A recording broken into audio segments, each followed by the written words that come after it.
Recording.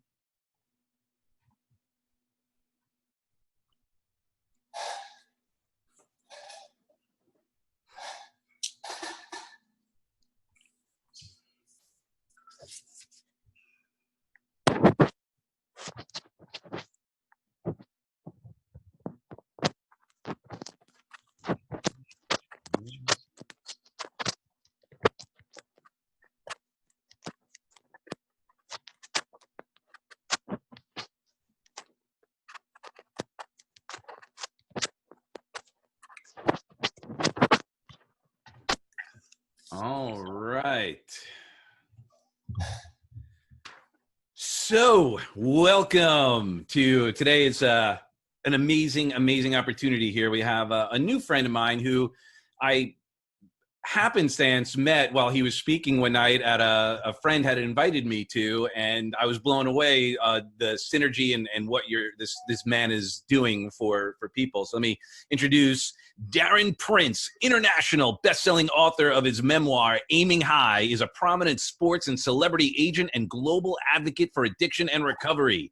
Through his agency, Prince Marketing Group, he represents icons such as Magic Johnson, Hulk Hogan, Charlie Sheen, Dennis Rodman, Chevy Chase, Denise Richards, Carmen Electra, the late Joe Frazier, Muhammad Ali, and Evel Knievel, to name just a few. As a leading authority in this space, his insights have been featured in Wall Street Journal, New York Times, USA Today, CNN, Fox and Friends, Tucker Carlson, and Dr. Oz. From selling his first business at 19 to building a multi-million-dollar talent agency, Darren has experienced what life is like in the celebrity world. Unfortunately, he also saw the dark reality of addiction through his own personal struggle. After over 11 years of sobriety, it's now Darren's mission to help others avoid and break free from addiction. Through his new cause, he's become a sought-after speaker on addiction recovery and mental health. He specializes in helping high-functioning addicts and at-risk executives to identify and avoid the pitfalls of addiction and working with teens of self-esteem and self-worth. Amazing. Dude, we are such on the same pathway, just helping people break free. I mean, that is the ultimate like goal here. So thank you so much for coming. And man, when we met, I came and saw you speak, and you're talking about your book, and it was brilliant. You're an amazing speaker. Your book was tremendous. What are you doing like right now with all this craziness? And I'm sure you're seeing a lot of challenges with people struggling with what's going on. How has that been for you? Oh, first off, thanks for having me, man. It's always a privilege, especially with somebody talented like yourself that understands what our mission is. You know, this is obviously an unprecedented time, and whether you're an earth person struggling with depression, anxiety, the fear of the unknown, or you're somebody in or out of recovery. I think a lot of weekend warriors have turned into full-time alcoholics and addicts.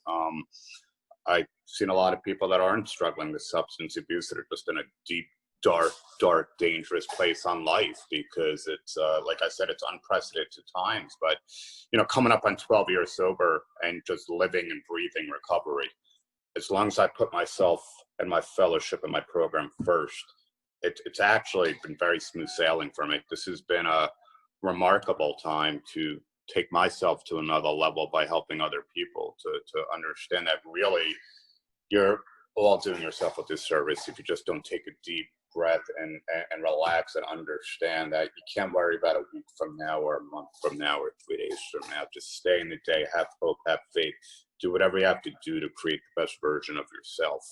You know, it's obviously trying to eat the best way that you can. You know, work out. There's no excuse that gyms aren't open. I'm 50 years old. I'm working out on my roof 6 days a week. I'm on a penthouse here. I've got free weights, jump ropes, cable bands. You know, I've not skipped a beat.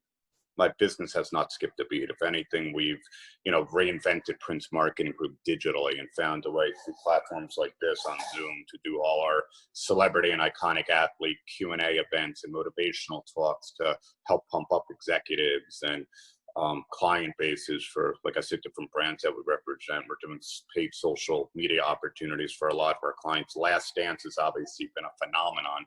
And Dennis Rodman, Scottie Pippen, Carmen Electra, all clients. I think the world is craving content, so they're not sitting at home bored out of their mind watching reruns of the same TV shows and movies. But I think everybody has something that gets you charged, that just puts you in that right mindset. And you know, if you jot it down, if you send yourself a text reminder, you could snap out of anything. You know, but I just think most of the world, unfortunately, is struggling right now to realize that you can take this time and come out of it the best version you've ever come out of in your entire life. But it's just all about mindset, perception, faith, finding whatever that go-to place is to snap yourself out of yourself. So true. What I've always said is action is always the antidote. You know, when we're looking at people when they were struggling, you know, we'd find out that, oh, wait, you took action. You went and reached for your drug of choice. So if it's that, what's a new supportive action you could take? And what you just shared with some of your clients, like instead of them sitting around freaking out watching, you know, reruns, they're taking action, adding value, doing something to keep their mind off of what could be a potentially worse situation. Exactly. And I know when this whole thing happened, and I'm glad, you know, you are out there talking about it. You have a voice. Tim Ryan and Jenny are doing it. Is when this whole thing happened, Heidi and I were like, oh my gosh, just like you said, the amount of people who were maybe just getting by in their recovery, this is like an addict's nightmare or dream, depending on where they're at, to isolate, freak out, be inundated with negative news. And then, like, if they didn't have an excuse before, now they could certainly have less people going, that's not an excuse. No. It's so powerful that, you know. And the problem is, you know, as us spiritual brothers and sisters know that, you know, you got to make sure you're in the right place before you put it out there too much, because there's so many people in this world that'll bring us to their way of life quicker than we'll bring them to ours. And, you know, these Zubiniks have been a blessing for us, you know, in recovery, but there's so many different types of self-helps and forums and online platforms that you can log into. I'm very blessed to probably be the only one in recovery advocate to have the relationships I do, largely because of what I do professionally. Jay Shetty, Lewis Howes, Gary Banner, Chuck, Tony Robbins. They're all my boys, and I live and breathe what they post on Instagram, Facebook. I follow their content. You know, Joel Osteen is a very dear friend of mine. You know, him and his wife, Victoria, I met through my book promotion. And I've really been honored, humbled, and blessed, like I said, because of Prince Marketing Group and a lot of the relationships I've built to use those guys, those world changers, as I call them. I take what they give me and I can bring it around the world to recovery. I can also bring it to earth people and understand, really, at the end of the day, if you remove the word drugs and alcohol, so many of the messages are spiritual, to break through and to find the best version of ourselves, to you know, then help inspire others, that those darkest of days, no matter what you're struggling with right now, ultimately will create the brightest of lights. And we can make a list of 100 things that are going to go wrong, and most likely 99 of them aren't going to go that way. And the one that might go wrong, if you give it a little bit of time, I think you know this, is going to create one of the biggest blessings in your life. If that door didn't close, or that opportunity didn't go away, or that job didn't work out, or that relationship failed, or that death of a loved one. My father passed away on February 15th, 2017. He was my closest friend in the world, and I always get emotional talking about it. And man, the blessings energetically that have come into my life since that night before he passed away, and I got to hold his hand when he was getting ready for hospice, and be present and be sober and be in that moment. A son's worst nightmare when you lose your father figure. You know, it was just something I never thought I'd be able to deal with, but I was present, I was there, I felt everything, and I cannot even begin to tell you the explosive blessings that have come since my dad has passed. Well, and that's so true. It's that pressure that when we survive and thrive in that pressure, that's when we have the opportunity to truly shine and truly show what's possible.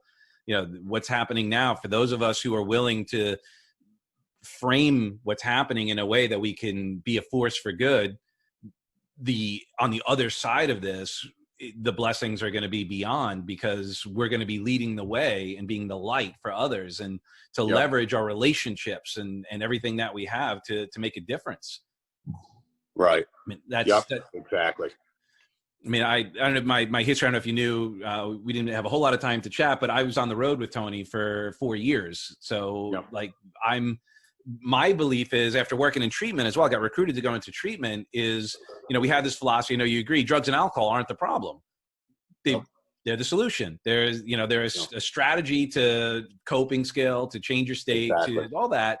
And what I found is that people actually start getting addicted to the chaos, get addicted to the story, get addicted to non-resourceful emotions. They get addicted to anger, frustration, bitterness, fear. And right now, with all that's going on, I hope, I'm glad anybody who's watching this, they're choosing this over watching the news, choosing this over, watching some, F this person or that person and what they have to say about something, because all of us get a rush out of that, even if we're pissed off. 100%. And now you're taking that with you energetically for the rest of the day. For me, it's so much more than just recovery in the meetings. Like I said, those world changers that I gravitate to, that I'm close with. But, for people that don't know what NLP is, that's what Tony obviously specializes in. And my dear friend John Albino is my NLP life coach. He actually studied with Tony through Louise Hayes, who was the godmother of it all. And that's really when you want to get deep. A lot of people are unaware of it. A lot of people that are aware of it, it's not the most affordable practice, but it's literally 1 or 2 sessions. You can have breakthroughs into your subconscious that can literally reprogram anything, any sort of trauma that 5-10 years of therapy can't do. And that's changed my life too. For me, it's just a combination of all, because I'm giving out so much every single day. On top of it, managing some of the most iconic, people in the world that are always in demand. Sometimes there's issues, sometimes they're not. They still have their earth problems, and I got to be there for them. And I've just, learned through humility, through faith, through the fellowship, through prayer, doing what I need to do for me. I'm nobody special. I have a special talent of dealing with special talent, and all of those variables have allowed me to stay in a place of just peace and serenity as often as possible, because the agency life with athletes and celebrities and musicians like we have, and it is not easy. Very, very rare breed when an agent can come out on the level that I did and know that I'm in the best place I've ever been. However, I need a huge support system. It's not something I could do by myself. And it's amazing, because what you just brought up before about addicted to the chaos, one of my assistants here, Mathilda, she's actually out on the deck working. I said to her yesterday, I'll never forget, I was in a meeting in New Jersey before I moved to California about 3 years ago.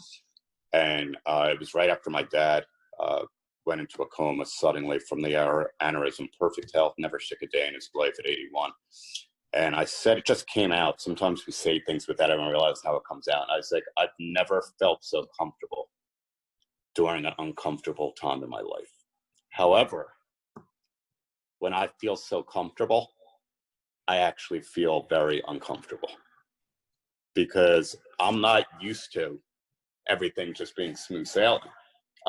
There is an addiction. There is something that when things are off, whether it's that, like we say, that broken shoelace or whatever it might be, how can Darren still at 50 years old understand that, man, this is good. This is a good week where everything is, it's almost like karma. If I keep thinking about it over and over again, eventually something's going to happen. Right. And they'll struggle with it. I mean, I think as human beings in general, I think everybody has a little bit of those OCDs that it's just like, man, things are just too good.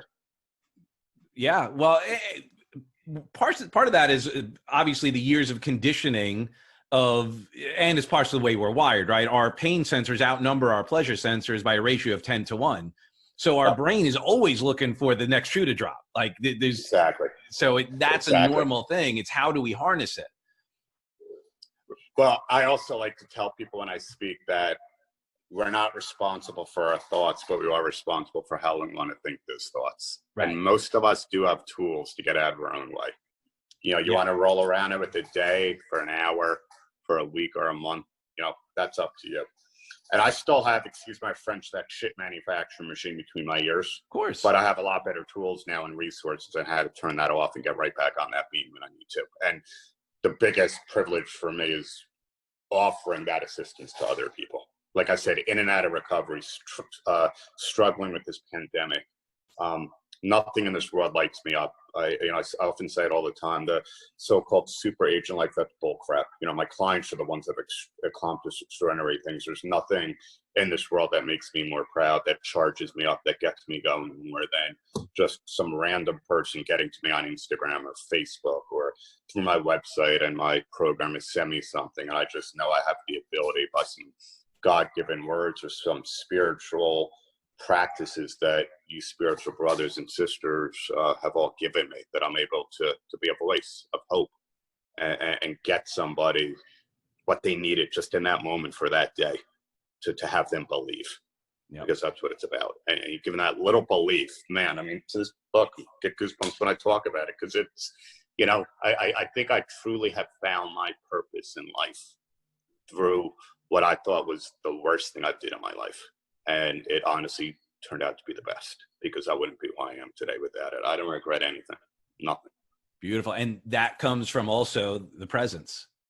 Yeah. By being present in that moment and accepting what you've done and going, okay, you can't change what you did.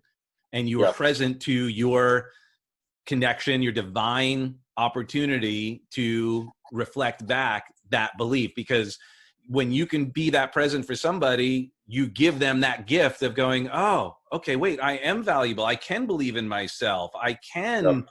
Yep. And that's, man, if we could be leaders even more, is to show that possibility so that they can pass that on as well. We'd be part of that world changing, philosophy. And I know we are. It's staying present to that, because it's that like you said, that one moment when you're with that one person and you change their thought, you help them see their power that's the psycho remuneration that we get. It's not about the money. It's about like the making a difference. It's exactly. That's it. Brandon Novak and I were on a call together for like 2 hours a few weeks ago. We were doing our own Zoom and then Instagram live chats, and they did unbelievable. Our last Instagram live had over 5,000 people on it, nice. Between his following largely and mine. And just said, man, I'm just at a space in my life where if I lost the money and I lost the stuff, I know I'd still have me. And when you get that inner feeling of self, and you could just look at yourself in the mirror and know that you've arrived and you've done the work and continue to do the work to be the person you're always meant to be, instead of that individual I was trying to be up until the time I was 30 years old. This guy that was with, the beautiful woman with the cars and the flash and the Rolexes and whatever I needed to do to let people think I was somebody I wasn't. And now look at it. I can get anything I want. I wear sweatpants all day and sneakers. And when I have a good week, it's about who can I take care of. When I'm having a good month, a good year, whatever it is, what charities can I contribute to? Because like Magic Johnson told me coming back on his jet from Vegas in December from his speech, he's like, when you told me about writing your book, he goes, I knew it was coming from such a pure place. I knew you told me that it's not about making money. This is about, I'm even going to take the money, start my own foundation. Now look what you're doing. You started the Aiming High Foundation to give people hope and to give them a new start in their life. And it's like I said, just the greatest privilege in the world to be able to do that. And he said to me, God knows when your heart is pure, that when you give, he's going to pay you back so many more times fold. And, I checked my ego at the door almost 12 years ago, because July 2nd, 2008 was the day that I thought was the end and the worst. And it turned out to be the best, because I had that white light. I celebrated my 50th birthday this year on February 6th. Happy birthday. It won't be as magical as it was, no pun intended, because he was there with his family and a lot of clients and friends, and Tim and Jen, and they were there, and some of these have been Michael DeLeon, a lot of recovery advocates. But man, there ain't nothing like that morning of July 2nd. When that comes every year, it's it's just that to me is my real birthday, because that was the date that I surrendered, and I told God I can't do this anymore. You know, I was in my apartment in New York City, and I just fell to my knees with the last of my opiates in my hands and said, you know, I need your help. And some people had that white light moment. I had that Bill W. white light moment because I felt a burning sensation on my right shoulder, and I called out like I never did before. And I heard a voice tell me, I've got you when you're ready. And I stood up, and that wasn't me. And I've tried the 12-step meetings and fellowship before and just never resonated. And this time I had that gift of desperation. And I wound up in a church basement in the upper 80s in New York City at 7:30, 8 o'clock that night on a Sunday. And I walked in. This big so-called hotshot super agent that was completely full of shit because he couldn't stay sober for more than an hour because he felt like a completely broken piece of crap and not worthy of any of it. And my hand went right up when this is anybody new, you know. And I learned in that very moment, you check your damn ego at the door because nobody's better than anybody else in this fellowship. You know, I don't care if you've got 2 days or 40 years. Well, I've got the moment of right now. And because of this pandemic, we actually become this source of hope and inspiration to, I keep using the word, hurt people. Our way of life becomes infectious, you know, becomes attractive. It's like, oh my God, what did you just say? Or can you tell me that again? Or I loved your post. It really helped me today. What a gift, right? Because I don't know about you, but I wasn't always the one that people were coming to for advice 12 plus years ago, you know? No, when you were doing your like process to get to your white light moment, how many times had you tried? Had you either you shared you had been to meetings before, you'd done the fellowship, or had you gone to treatment? Like, what was your pathway to finally? Because I think there's some people who go, it's not like, it never works for me. I don't, you know, I've been to treatment. When we were at the treatment center, we had some people who'd been to treatment 20, 30 times and, you know, like giving up, and never need to give up. Like, so were you one of those people who had a few goes at it before you finally found a way to make it click? I was 21. I was arrested 4 times for possession charges, not for distribution, for personal use. I was very successful. Started a multi-million-dollar baseball card company, and I wanted to be the life of the party. You know, bought me friendships, bought me women to hang around because everybody knew Darren, DP, Prince, whatever they called me, was the one with all the money. And the judge put me into an outpatient program, but I never took it seriously. You know, 2 days to go, I found out I supposedly graduated. And as I talk about in my book, I wound up that night doing mind eraser shots in the city with my friend Dave, and we took a handful of Xanax and our minds were erased. And next thing I knew, we woke up in the ICU because he was in the hospital. I was in intensive care. He fell asleep behind the wheels, carving into a ditch. My face went into a windshield, and 95 stitches later, broken nose, severe concussion. My lip was split, huge gash that I still have here that didn't fully heal. And, you know, you would think when I woke up, and the first 2 people I see are my parents after being arrested 4 times the year prior and apparently graduating this program for outpatient substance abuse and alcoholism. And the tears rolling down their face, and that didn't do it. You know, addiction destroys families. Alcoholism destroys families. And I still had to test the waters a little bit more. And maybe 16 years after that, 37, I went to a couple meetings in West Orange, New Jersey. At that point, I was on Suboxone, sniffing Ambien at night, still drinking a couple days a week, went out with clients just to function, anxiety medication, effects or antidepressant. I was just like a walking pharmacy. And even Dr. Drew and I, he's a dear friend, he was actually at my 50th, and we just spoke last week. He, 2 years before I got clean, he wanted Dennis Rodman to come on Celebrity Rehab, and we laugh about it. I thought I was sober, and I told him I was on Suboxone. And after he asked me how I got sober, he's like, okay, do you go to meetings? And I go, nope. And he's like, how long you been on the Suboxone? I said, oh, 1.5 years. He's like, Darren, is 1.5 years on the Suboxone, I got news for you. That's going to be harder to get off of than the real stuff. And it was. He was right. And it took me another 2 years to get to that moment. I don't think that day was any different.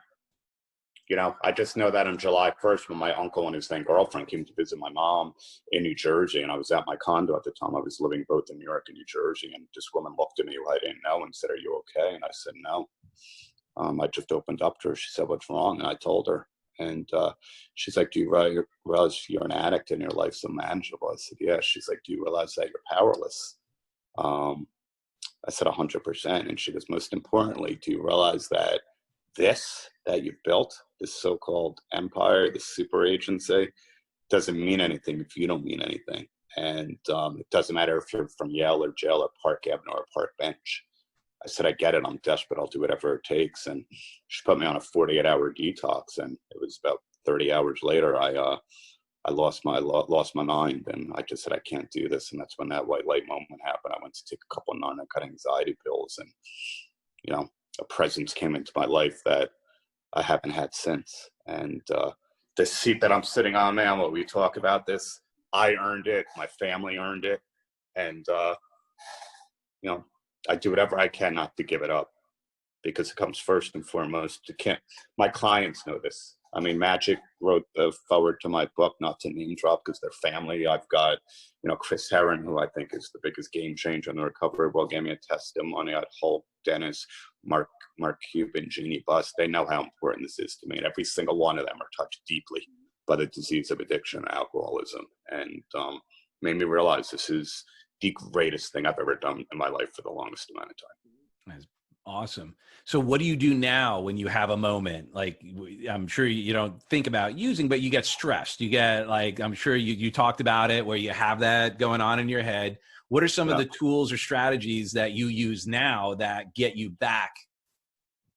I always remind myself that for the most part, a lot of us have luxury problems, but we don't want to look at it that way. And, you know, even when this pandemic happened on March 14th or 15th, and everything seems to start shutting down immediately, I remember just lying in bed and looking up at the sky, and I didn't really have a good night's sleep that night because I felt so good. I was more praying for other people, and I said, you know, I'm in such a position now that I was responsible. I've been sober. I've been, you know, disciplined with making money, saving money, helping other people. I've got 8 agents and assistants that work for me full time, and you know what? I'm going to make sure I call everybody first thing morning, let them know they're going to be okay. I don't care if the business doesn't do anything for the next 4, 5, 6 months. I immediately went into a place of gratitude instead of like fear. And if I was high and using, there's no way that would have been my thought process. There's no way I would have been disciplined enough. I've made and lost millions of dollars 3 times in my life. I realized when it came back around the 3rd time that it was actually somewhat of a skill set, and a lot of discipline, and a lot of surrounding myself with mentors and people way more successful than I was, because I learned from their success and I gravitated from their failure. I learned that if I'm the smartest person in any room, I got to find myself another damn room. Yeah. And I always have to remain teachable in and outside of recovery and in my business life, because, you know, at the end of the day, there's always more that you can learn. And I think collectively, all of that, and knowing that if I stay in that luxury problem mindset, anybody that's having issues, there's somebody in your life suffering, struggling with something, health issues, job problems, family drama, relationship issues, drug and alcohol abuse. Get yourself out of yourself and reach out to somebody. You know, be of service. Just be a voice to talk to them. Because I don't know about you, but when I do that, after 5 minutes, I don't really remember what the heck I was stressed out about before. You know? Yep. But it's just so hard to take that action. Sometimes we're good when we roll around in our own crap. We're okay being in that space. And it's just not a good place to be. Like I said, I mean, it's up to each its own. That's not me anymore. I don't do that, you know? Well, and unfortunately for many, that space is too familiar, right? It's not really the comfortable zone, but it is the certainty zone. It is the familiar zone. So oftentimes at first, especially as humans, and like I felt my entire life growing up, I always felt like an outcast. I was always made fun of. I was, you know, the dirt bag, the pothead, the, you know, the stoner, the, you know, metalhead, and, you know, long-haired hippie freak, you name it. I got all that. And so, of course, never felt good enough, never felt accepted, never felt, you know, that. So that place. So then as I started to grow past that and started being really successful in music and all that, or, you know, working on multiple Grammy winning records, then there's that thing of like, people want to take you down. And the even if it's as subtle as not like pull you down, but oh yeah, not okay. You're like one of those. You're like, oh yeah, I'm gonna lose your love. Oh no, right? And then you start feeling not enough. Yep. And that is the hardest thing. Like every millionaire I've ever spoken to said the first million was the hardest. Yeah. And not because of the work it took, but the mindset, the belief, the worthiness. Yep. That they were enough to be able to sustain, to be able to add that value and all of that. And it's the same thing with just life in general, that sometimes people get so locked into that, to quote what Zig Ziglar, stinking thinking. Exactly. Yep. And that is an addiction. Yep. Absolutely. I try to tune out the outside noise because, like I said, I know I'm humble enough to know I'm nobody special. People, it bothers me too when I hear that super agent, that mega agent, all that stuff, because all my guys and girls have been who they were long before Darren Prince existed. I just happen to be a pretty decent negotiator and a guy that has a way of dealing with them personally, and the most don't. And I could never do any of it without my team of agents and assistants because they make me shine. And, but haters, doubters, I think you always have them, you always have people say second guess and try to take a shot. I just try not listening to any of it because, well, and sometimes it's even well-meaning people. Yep. Like, absolutely. Because they're also unhappy within themselves. Right. And I've got friends like that to this day. I love them. I mean, Joel Osteen says there's certain ones they have to love from a distance, but if they're unhappy within, their delivery on things could come off offensive. You just have to understand, instead of being understood, as it says in the 11th step, where that's coming from.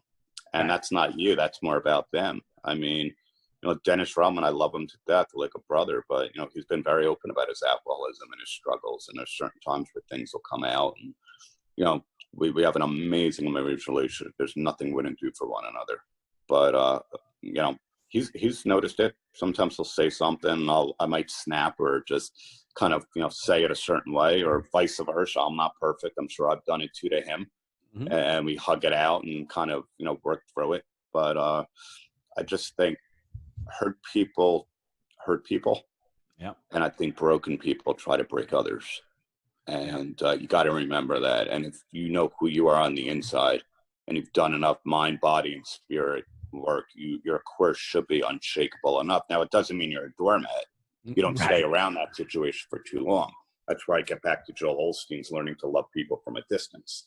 Still be good people, but there's a competition, there's a jealousy, there's an envious, there's just ways that they deliver stuff that just comes out so wrong. And you have to understand it's not about you. That's all their internal stuff. Well, yeah, I mean, in NLP, there's a presupposition that basically, says all behavior has positive intent. Yep. It's just sometimes when you're on the receiving end, you go, well, how is that positive? Why was that person being, so nasty? Or why did they do that? Well, it's not about you. It's about them. Yep. They said that because they're not feeling good about themselves. So it's easier to point the finger and not be dealing with their own issues. And one of the things that Heidi and I, unfortunately didn't get a chance to meet her when we met. We both work together. She, we have a family program for, families who have loved ones struggling with addiction. She works with people with dysfunction. One of the things that has saved our marriage, but also that we share, is like we shared with the love from a distance, but assume the best of the person. That whoever's doing that hurt, assume the best. Like, what else could that mean? That person lashed out. I'm sure, like, when you and Dennis have your thing, when you come back, you both come out and say, look, man, I'm sorry. I love you. I said this, and take some ownership. And you go, oh, that's how you were feeling? Yeah. Like, wow. Like, it didn't even occur to me that would be something going on for you. Yep. Exactly. And sometimes, like I said, you don't even need to, you got to remember that hurt people. And sometimes it doesn't even need to be words. It just has to be by your actions that you just understand, something came out the wrong way, or you realize there's some tension, and what can you do to just slightly alter your behavior to make sure it doesn't happen again. Let that person understand, man or woman, that, it was on you, and work through it, Well, and that's what everything that we talk about, I believe recovery is a leadership conversation. Yep, exactly. 100%. It's a great way to put it. Yeah, just being a leader in your life. Because I mean, my experience obviously with Tony and all of that, I believe that, you know, we're creatures of addict. We're not creatures of habit. We get addicted to the behaviors, to the thoughts, to the stories, to all of that. And then the question that becomes is like, how can we create a more effective addiction? To use a, you know, it's not necessarily the best word, but you talked about quality problems. Your skill set in dealing with all of the chaos that you dealt with through your addiction has made you, since you recontextualize the skill sets that you were able to survive in addiction, has made you even more powerful at what you do, helping people. 100%. Yeah, that's why I said I don't regret anything. Yeah. There was a purpose for all the pain and some of those moments that I couldn't figure out why I was going through something, and it all worked out the exact way it was meant to be. Yeah. Yeah. I remember oftentimes when I would be in, you know, running the groups and holding events, I would ask the people in, you know, who are in treatment, I'd say, who here, you know, believes you're successful? And very few people would raise their hand because they're like, dude, I'm in treatment. What do you mean? Exactly. I'm like, well, let me ask you something. Like, what is a successful people? Is a successful person, are they creative? And like, yeah. Are they driven? Yeah. So are they willing to do whatever it takes to get their goal done? Yes. If someone tells them no, what do? Well, they figure out another way. Yes. So they act in spite of fear. Yes. Oh my gosh. Okay. So let me ask you something. When you were active and you needed to get your drug of choice, were you creative in getting it? Absolutely. It was a full-time job. Right. Were you willing to do whatever it took? Of course. If someone told you no, what would you do? I would find a way to get a yes. Oh my gosh, give yourselves a hand, you're successful, right? And they're like, what? What? And I'm like, guys, what the behaviors that you were doing, some of them were brilliant. Don't throw out who you are. You were not a bad person. You may have used I was a sick person. Yeah, you may have used some of your skills in a non-resourceful way, use it to hurt you ultimately, but you can still be creative. You could still do whatever it takes. You could still be flexible. You could still be disciplined in figuring out what it is. Just insert a new context. Exactly. And you've proven that beautifully. Yep. I think a lot of us have in recovery. Absolutely. Oh, yeah, of course. And our mission now is to shine that light on everyone who's feeling dark. Exactly. Yep. That's amazing. So what's next for you? How can we support your mission? How can I support you? How can our collective support you? I mean, life is just great. I like I said, recovery comes first. Banning treatment center is very near and dear to me. We do whatever we can to scholarship people that can't afford it. I've got my own call number, which is 888-6-DARREN, DARREN. I'm also part of a company called Elite Home Detox, which for somebody like me, I wish was around 12 years ago. That's for more the higher bottom, where for a week you could properly detox at your house with 24-hour care from nurses and doctors. And you know, like I said, the way I did it, I would never suggest it, man. I'm lucky I didn't have a stroke. I needed a bunch of professionals around me to do it right. And I just think the demand is there more than ever, which is why there's so many resources to get the help that you need, whether, you know, no matter what your financial background is, which is a beautiful thing. So that way anybody that's struggling can get the treatment that they need. And then I always like to say, if people follow me on Instagram, it's @agent_DP. I'll ship hundreds of hardcover, shipping included, copies of Aiming High. It's one of the greatest, you know, privileges to be able to do that for people that are struggling, especially stuck at home right now during the pandemic. And my publisher, Anna David, who's a game changer in recovery, as well as my amazing writer, Chris McGinnis, together, they wrote the masterpiece. I just gave the info. You know, when we found out a few weeks in that it became an international bestseller, that was another blessing. But I needed a team behind me, because there's no way Darren Prince could have told the story like that. And I just think it was so timely to be able to have the ability right in the middle of the opiate epidemic to be able to do something like that. And so again, gratitude. I just do whatever I can to give away as many copies as I can, and people can email me. They can go to my website, officialdarrenprince.com, or like I said, social media, and I'm there for anybody. I'll pick up the phone, I'll call, I'll talk to you, no matter what's happening in Prince Marketing Group. This comes first. Awesome. Well, thank you so much for sharing. Is there any last words of advice, or is there anything that maybe when you were younger, like knowing what you know now, that you would give a young Darren a seed of knowledge or information? Yeah, of course. I say when I speak at high schools all the time, if you feel different, if you feel the need to put a substance in your system just to fit in, just because you want to become somebody or not, ask for help now. There's got to be a friend, a family member, a loved one, a teacher, a guidance counselor, because that's what Darren Prince did. And I'm lucky to be alive to talk about it, because by all rights I shouldn't be. And I put myself through 24 years of hell, and a lot of other people thinking that this is the way I need to feel all the time. And I chased it for 24 years. And, it's a gift. I'm here for a reason. And I want to save as many teenagers and young kids from going down that path, because you are good enough. And, you just got to find, the right people that can show you that and allow others to love you before you finally learn to love yourself. Yeah. And you obviously are a strong believer in the fellowship. What do you say to people who maybe have gone to a meeting or tried that as a strategy and they were like, didn't resonate for them? Well, I know it works for me, but I've got all those other spiritual game-changing people that we mentioned before. You can go on YouTube. There's meditation, could be working out, could be one-on-one psychotherapy. I'm for whatever it takes to work. Right. I understand the 12-step fellowship's not for everybody, but it is for me. And whatever it is that works for you, go for it. Just understand that, don't quit. You will find the miracle in one way, shape, or form, and find that breakthrough that you've been waiting for your whole life.